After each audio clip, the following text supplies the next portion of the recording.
Ceci est un livre audio autogénéré par Google. À ma grand-mère, Aminata Kamara qui, ma main dans sa main, m'a conduit à l'école. Introduction. Dakar, métropole de l'Afrique occidentale francophone, est un véritable melting pot à populations d'origines diverses. Pour peu qu'on se livre à l'inventaire humain de cette ville, on est frappé par le grand nombre d'ethnies et de nationalités auxquelles ses habitants déclarent appartenir. Au groupe ethnique sénégalais, Wolof, Lebou, Sévère, Diola, tout couleur, Mandingue, etc., s'ajoutent des éléments venus de l'ex-AOF.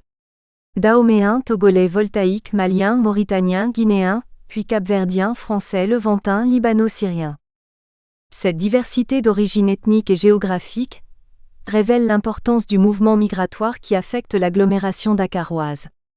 Déjà, le sondage démographique effectué il y a une dizaine d'années avait montré que chez les adultes, la proportion des originaires n'atteignait que le quart. Le Sénégal fournissait 34% de l'ensemble des immigrants, presque le reste, 3/4, provenaient des autres pays africains. Actuellement, Dakar exerce plus que jamais une attraction considérable non seulement sur les populations intérieures sénégalaises, mais aussi sur celles des États immédiatement voisins. Son hinterland humain, débordant le cadre national, concerne précisément la Guinée, la Mauritanie et le Mali tant par l'importance numérique des ressortissants de ces pays que par celle des activités économiques auxquelles se livrent ces nationalités immigrantes. En dehors du Sénégal, la République de Guinée vient en tête parmi les pays africains, fournissant de gros contingents d'immigrants. C'est surtout au lendemain des indépendances que l'immigration guinéenne à Dakar est apparue comme un phénomène d'une ampleur sans précédent.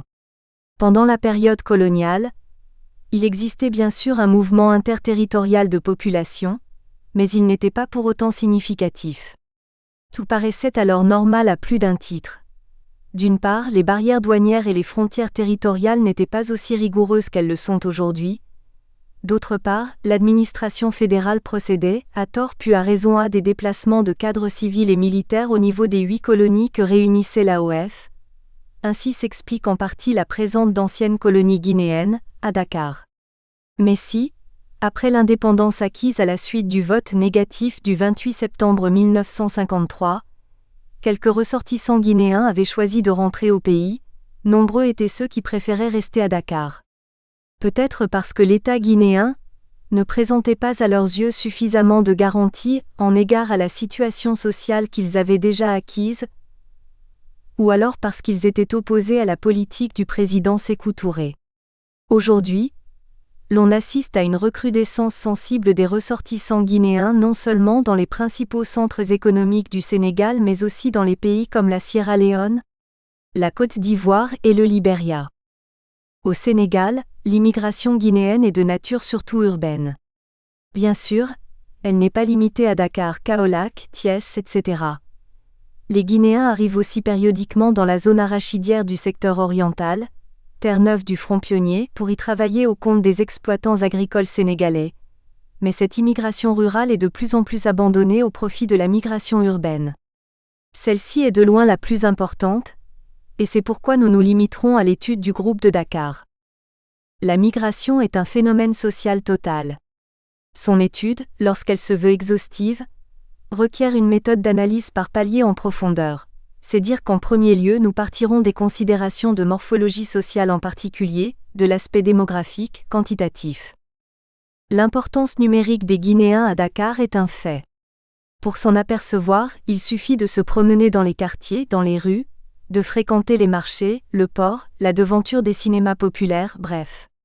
D'observer le spectacle de la vie quotidienne de ceux-là qui viennent à Dakar. Mais il est difficile, voire impossible de préciser exactement leur nombre. Il aurait fallu faire un recensement complet, exhaustif, mais cela est matériellement impossible. Par ailleurs, l'absence quasi totale de statistiques officielles et privées défie toute tentative d'estimation. Les sources d'information ont été inventoriées, depuis le service officiel des statistiques démographiques jusqu'aux organismes privés de recherche. Nulle part, nous n'avons trouvé des données significatives susceptibles d'être utilisées à des fins scientifiques. Un recensement de la population dakaroise a été réalisé dans les années 1955 à 58, mais les statistiques concernant les Africains non sénégalais sont disparates, insuffisantes, voire inutilisables. Les recenseurs n'ont pas fait le plus souvent de discrimination entre Guinéens, Maliens, etc. La simple énumération des groupes ethniques ne suffit pas, d'autant qu'il arrive fréquemment qu'une même ethnie appartienne à plusieurs États. Tel est le cas par exemple des frontaliers Konyagi et Bassari, puis des Peuls dont on ne connaît pas toujours le pays d'origine. À l'ambassade de Guinée, nous avons pris contact avec le consul, mais les 98% des immigrants n'y sont pas enregistrés. C'est donc dire que l'immigration est clandestine. Pour pallier ces insuffisances, nous avons tenté à notre tour de procéder à un recensement basé sur le choix d'un certain nombre de quartiers tests ou de secteurs de l'agglomération dakaroise. Certes, dans ce milieu urbain, la répartition des migrants n'est pas précise et uniforme, mais les résultats auxquels nous sommes parvenus ont permis d'estimer la population guinéenne et de tirer un échantillon. Nous y reviendrons. S'il est prouvé sur le plan démographique que l'immigration est effective, comme nous le verrons par la suite, il convient de se demander quelles sont les motivations qui la sous-tendent. Pourquoi les individus et des groupes entiers s'engagent-ils si nombreux dans une telle aventure ? Telle est la question à laquelle l'enquête effectuée s'efforce de livrer une réponse. Mais il ne s'agit pas seulement de se rendre compte du déplacement spatial des hommes. Il importe aussi et surtout de savoir ce qu'ils font dans la phase post-migratoire. Les activités économiques et autres occupations professionnelles exercées au pays d'accueil ont donc retenu notre attention. Les pratiques économiques sont certainement un des aspects les plus intéressants des faits de migration, car elles montrent dans quelle mesure il y a intégration ou non de ceux qui viennent dans l'espoir de trouver une vie d'abondance. Pourtant, la République de Guinée est généralement considérée comme potentiellement plus riche que le Sénégal. Il s'avère qu'en fait, elle accuse un taux de croissance économique semblable à ceux des autres pays de l'ex-AOF2. Mais notre travail ne consiste pas à dresser le bilan économique des pays affectés de mouvements de population. La tâche qui nous incombe consiste à dégager les raisons objectives de départ et de fixation des migrants. Sur le plan de l'emploi, il convient d'apprécier l'importance quantitative et qualitative de la main-d'œuvre guinéenne disponible à Dakar, résultant de la migration. À lire les textes du 8e congrès du Parti démocratique de Guinée tenu à Conakry en septembre 1967, de nombreuses unités industrielles auraient été construites, sans compter la mise en valeur des richesses minières, bauxite, fer, métaux précieux. Ces nouvelles réalisations seraient destinées à satisfaire les besoins croissants des masses en biens de consommation, mais aussi pour créer des emplois nouveaux. Depuis l'indépendance, 2 plans de développement économique et social ont été successivement définis et mis en chantier. Un plan triennal parvenu à terme en juillet 1963, et un plan septennal ordonné pour la période de 1964 à 1971. Ces plans devaient, dans l'esprit des dirigeants guinéens, consacrer de manière décisive l'entrée de l'économie du pays dans la phase d'industrialisation. Les orientations conçues avaient aussi pour fonction d'augmenter la production nationale et rétablir la balance commerciale déficitaire. On ne peut donc dire, contrairement à ce que l'on pourrait croire, que les Guinéens viennent à Dakar par manque d'emploi dans leur pays d'origine. L'offre d'emploi en réalité est plus élevée en Guinée qu'au Sénégal 3. Le paradoxe, c'est que cet effort de redressement de la situation économique ne semble pas retenir les hommes. Dès lors, il apparaît clairement que le problème se situe à un autre niveau. La cause qui nous paraît fondamentale est la création, depuis mars 1960, d'une zone monétaire spéciale à la Guinée. À partir de cette date, les populations de ce pays souffrent d'un manque chronique de biens de consommation courante. La contrebande, le trafic frauduleux des produits destinés au marché intérieur, la hausse scandaleuse des prix achèvent d'aggraver la situation.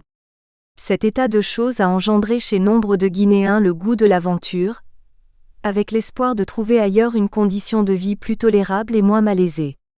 Or Dakar, ville d'accueil, jouissant encore de son renom de métropole ouest africaine, a ses possibilités et ses limites. Il faut donc s'attendre à des problèmes d'adaptation susceptibles de se poser à tout migrant.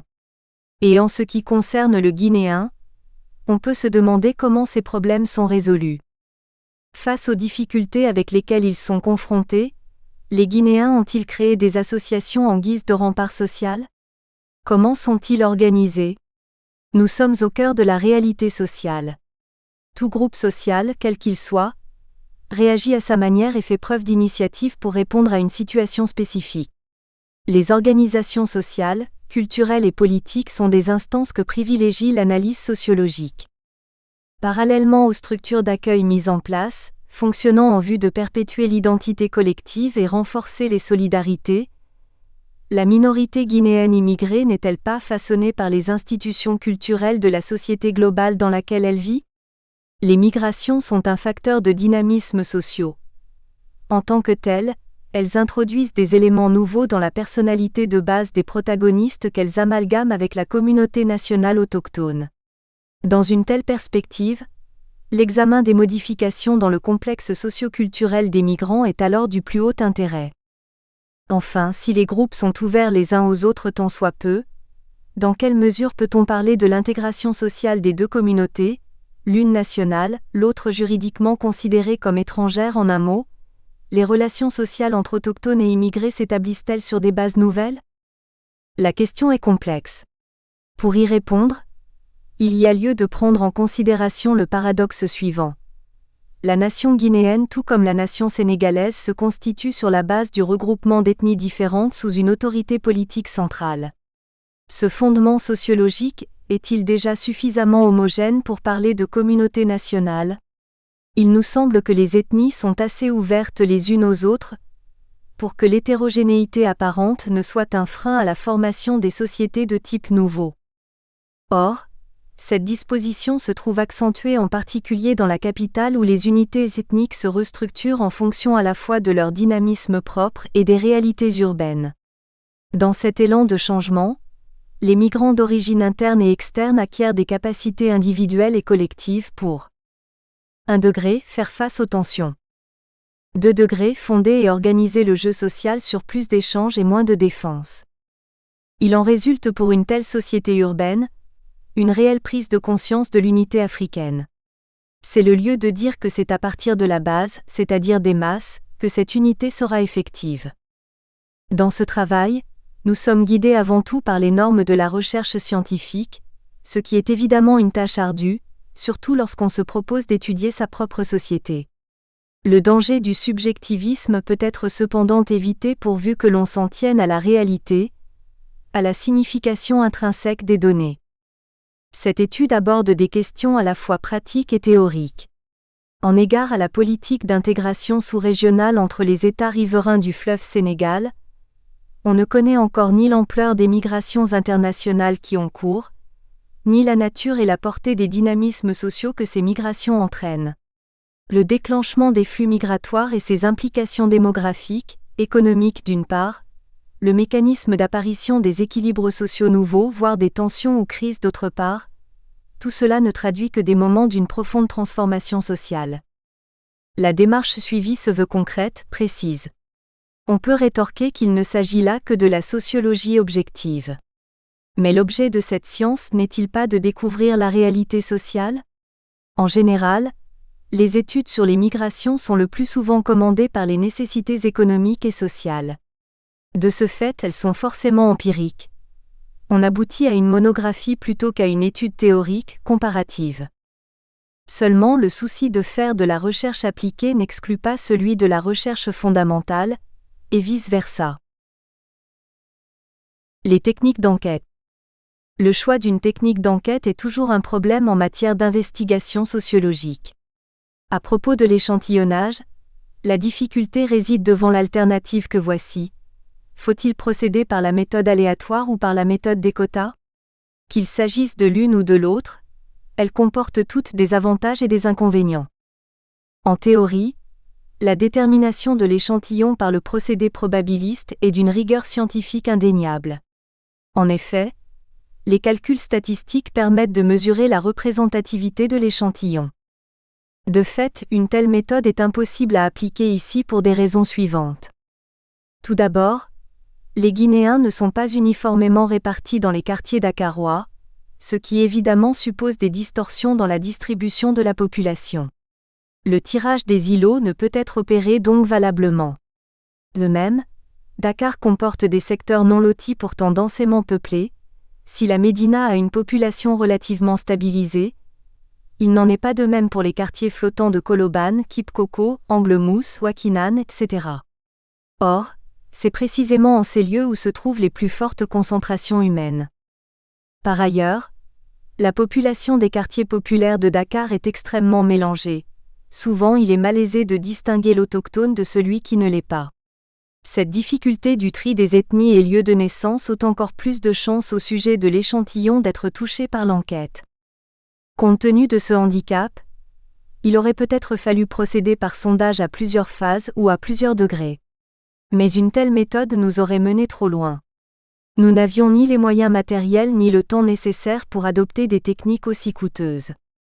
Nous avons donc adopté la méthode des quotas, certes moins rigoureuse que la précédente, mais la simplicité et la rapidité des opérations l'imposaient. Cependant, dès le départ, des difficultés se sont présentées. La population guinéenne est inconnue. Il nous a fallu effectuer un recensement systématique dans 7 quartiers de dimension réduite. Près de 11 000 personnes ont été ainsi dénombrées et reparties comme suit 4. Ces chiffres ont servi de base pour le tirage de l'échantillon. Ils sont certainement sous-estimés par rapport à la population réelle en ce sens que le dénombrement n'a eu lieu que dans un quartier du 3e arrondissement, très peuplé mais peu urbanisé. Le recensement donne une simple indication. Nous verrons par la suite comment il a été possible d'estimer le nombre de Guinéens à Dakar, à partir de ces données chiffrées. Tirage de l'échantillon et plan d'enquête. 1 degré, construction de l'échantillon. Un modèle réduit de la population recensée a été construit en fonction de 3 variables. L'âge, la situation matrimoniale, l'occupation professionnelle ou activité économique. La variable sexe a été exclue parce que la migration est avant tout l'affaire des hommes. Ces derniers seuls ont été donc interrogés. Sur le plan ethnique, l'enquête aurait pu concerner seulement les Peuls qui sont en nombre nettement supérieur, mais ils forment en quelque sorte une société globale avec les autres groupes socio-ethniques de même provenance. Or, nous avons choisi 400 personnes, représentant une population dont l'âge minimum est de 21 ans. Le calcul des proportions 5 des différentes strates donne en définitive les résultats suivants. Le nombre de variables est volontairement limité, pour faciliter leur combinaison et l'établissement des quotas. 2 degrés plan d'enquête. L'enquête sur le terrain tient compte de l'importance du peuplement guinéen, dans chacun des arrondissements déjà indiqués. En conséquence, les quotas suivants ont été fixés. La division tripartite de Dakar est motivée beaucoup plus par le souci de simplifier la tâche des enquêteurs et le contrôle. Ces raisons pratiques ont permis de conduire à bien les opérations sur le terrain. L'enquête proprement dite. Toute enquête systématique suppose une période exploratoire. La pré-enquête en est la démarche essentielle. Le temps que nous avons consacré à cette étape préliminaire comprend 2 prises de contact avec le terrain. L'une en 1967, l'autre en 1969. À l'aide d'un guide d'entretien, certaines questions insoupçonnées ont surgi et l'orientation des recherches en a été quelquefois modifiée.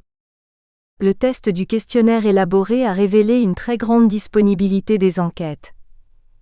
Il est vrai que la conjoncture politique aurait pu à certains moments compromettre le déroulement des travaux 6, mais cet obstacle a été surmonté par la facilité de la communication 7, l'assurance prodiguée à l'enquêté pour le rendre confiant et coopérant.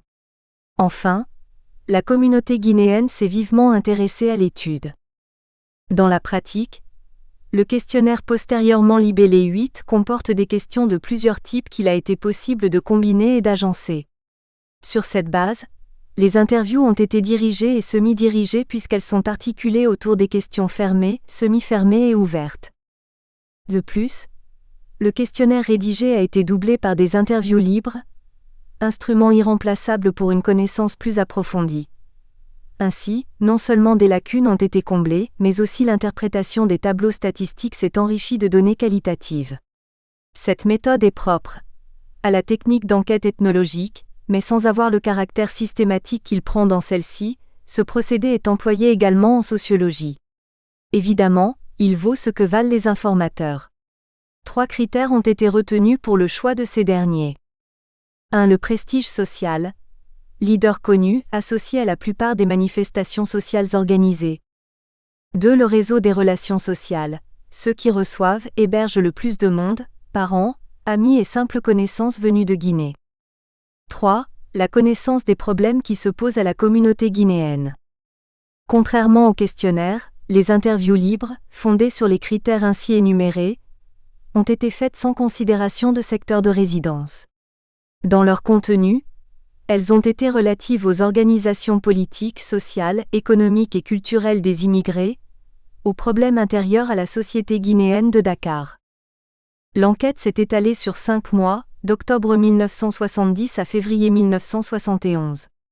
Les enquêteurs, au nombre de 3, ont reçu la consigne de respecter scrupuleusement les quotas fixés. Et le contrôle presque quotidien nous a persuadés que les instructions ont été observées. Chapitre 1. Aperçu historique et démographie de l'immigration. 1 degré historique.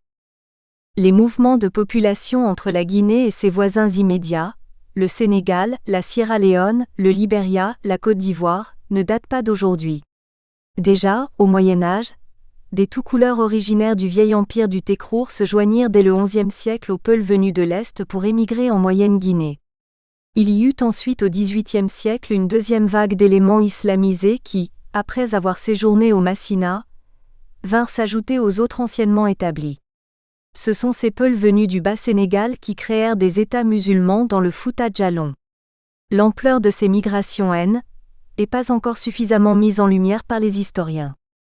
À la période précédente succède celle des guerres religieuses au cours de laquelle l'islam joua le rôle de catalyseur. Entre le XVIIIe et le XIXe siècle, l'islamisation entreprise par les éléments mus par un idéal religieux engendre le déplacement massif des hommes. Au cours des années 1846 à 1854, au moment même de sa lutte contre les païens insoumis, El Hadj Omar émigre à Dinguiraye, localité située à la charnière de la Moyenne et de la Haute-Guinée, en compagnie d'hommes aguerris. Bon nombre de toutes couleurs y sont restés après le JIH à accent circonflexe des Neufs. Puis Samori Touré, esprit combatif, se déplaça vers la Côte d'Ivoire, fit des expéditions en Sierra Leone suivi de nombreux guerriers. La religion lui, servant d'idée force, il guerroya contre la pénétration française. C'est au cours de ces incursions et assauts que des familles entières fuyèrent devant son intransigeance vers d'autres contrées. Les ancêtres de Samori, d'ethnie soninké, Sarakolé au Sénégal, se sont progressivement assimilés aux Malinké dans le cadre de l'Empire du Mali, mais au début du XVIIe siècle, lors de la stabilisation des migrations malinké, ils quittèrent le Massina pour s'installer définitivement dans la région de Kankan en Haute-Guinée. La situation coloniale a également engendré des courants migratoires de grande envergure à partir des frontières politiques imposées par les métropoles. Le partage de l'Afrique, consacré par la Conférence de Berlin en 1885, fait que la plupart de ces frontières, au sens juridique du terme, s'identifient peu avec les limites linguistiques, culturelles ou ethniques, encore moins à un ensemble homogène économiquement viable. La notion européenne de frontière limite ne relève que d'une conception politique étrangère à la notion africaine de frontière-zone. Celle-ci depuis toujours n'a jamais été une ligne de séparation des populations. Elle est une espèce de no man's land, bande de terre inoccupée séparant des espaces vitaux et non les hommes. Ainsi, la plupart des frontières africaines sont sans aucun rapport avec les limites traditionnelles.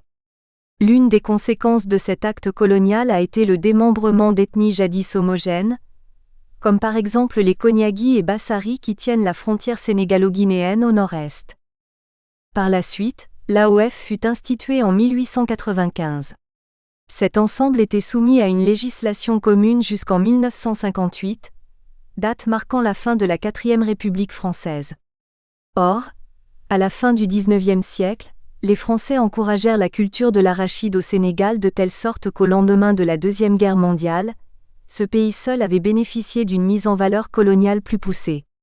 Dans l'entre-deux-guerres donc, l'habitude de se rendre au Sénégal où l'intensification de la culture arachidière nécessitait encore à certains endroits un appel de main-d'œuvre s'est emparée des esprits. Avec l'effort de guerre assigné aux territoires d'outre-mer et le travail forcé, certains pays, Guinée, Soudan et la Haute-Volta dans une certaine mesure servirent de fournisseurs de main-d'œuvre. Ainsi, en 1933, des départs collectifs de navétanes guinéens vers le Sénégal eurent lieu, mais la loi de 1946 sur la suppression du travail forcé devait mettre fin à de telles pratiques. Au même moment, le pouvoir colonial qui sévissait sur le plan local par des agents auxiliaires de l'administration se faisait plus oppressif dans ses méthodes. En 1934, on vit des transfuges guinéens se replier but Kédougou, Sénégal oriental, fuyant les agissements abusifs des chefs traditionnels chargés du recouvrement de l'impôt. La plupart d'entre eux étaient des familles venues du Fouta Djallon. Pour les mêmes raisons, une partie de la population de Moréa, canton de la Molacoré, faisant frontière avec la Sierra Leone en Basse-Guinée, émigra en territoire anglais pour plus de sécurité. Des centaines d'individus quittèrent la province placée sous les ordres de Almani Daouda et ruinée par une agitation interne. De même, l'exode des populations frontalières de Nzerekove, Guinée forestière, vers le Libéria était tel qu'il suscita des inquiétudes en 1933. Plusieurs ethnies, surtout Peul, Soussou, Malinké, Kissi et Kapélé furent touchées par ces déplacements massifs. Certes, le désir de se soustraire au paiement des charges fiscales jugées trop lourdes a été la cause principale des mouvements, mais d'autres causes tantôt isolées, tant combinées ont motivé ces courants. En résumé, il faut citer 1 degré l'impôt. Des familles entières fuyaient devant les exactions qui présidaient au recouvrement. Elles se réfugiaient dans les pays où la fiscalité était supportable et moins lourde. 2 degrés. Les prestations obligatoires de service à l'administration coloniale, aux chefferies traditionnelles qui étaient la courroie de transmission du pouvoir colonial. 3 degrés. Le service militaire rendu obligatoire dans l'entre-deux-guerres. 4 degrés. Les abus des chefs de paille sans prestige aux yeux des populations et imposés par l'administration. 5 degrés. La fiscalité, en particulier celle qui frappait le bétail. Il en est résulté l'émigration des éleveurs Peul en Sierra Leone et au Libéria. Aujourd'hui à Dakar, Freetown, Abidjan, Monrovia et tant d'autres capitales, les migrants guinéens sont plus que jamais nombreux. Les Peuls installés à Freetown ont pratiquement monopolisé le petit commerce de détail dans les quartiers populaires. Ils cohabitent avec les autochtones créoles qui les appellent Koto, frères en poulard. Soussou et Malinké sont Dioula. Leur activité consiste en un passage frauduleux des marchandises tantôt dans le sens Sierra Leone-Guinée, tantôt l'inverse. Cola et produits manufacturés sont l'objet de ce trafic. En Côte d'Ivoire, les Malinkés se livrent à une intense activité commerciale. Il faut dire que le nombre des ressortissants guinéens dans ce pays a dû augmenter sensiblement ces dernières années 10, puisque les relations politiques avec la Guinée sont redevenues normales. Jusqu'en 1969, le migrant était très souvent suspect et passait facilement pour un agent du régime guinéen. Mieux, les autorités ivoiriennes exigeaient l'adhésion au FLN 11, parti d'opposition créé à l'extérieur en vue de renverser le président Sékou Touré.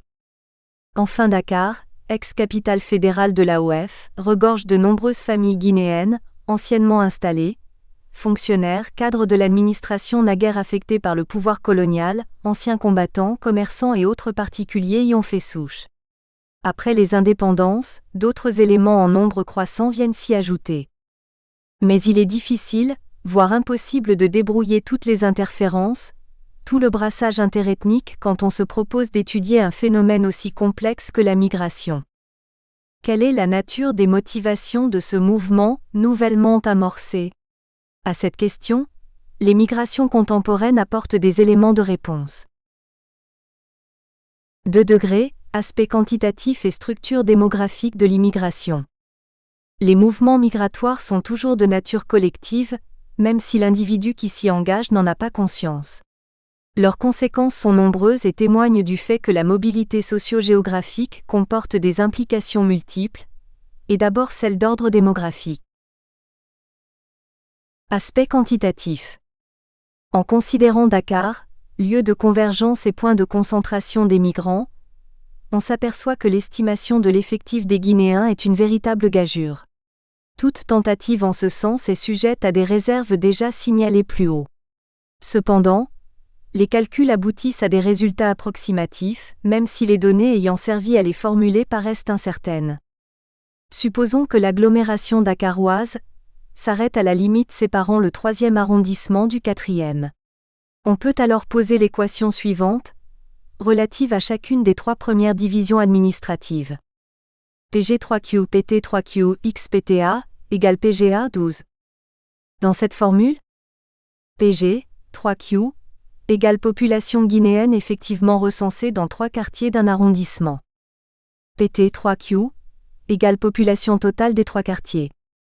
PT A égale population totale dans l'arrondissement A. PG A égale population guinéenne estimée. Nous espérons que vous avez apprécié cet aperçu.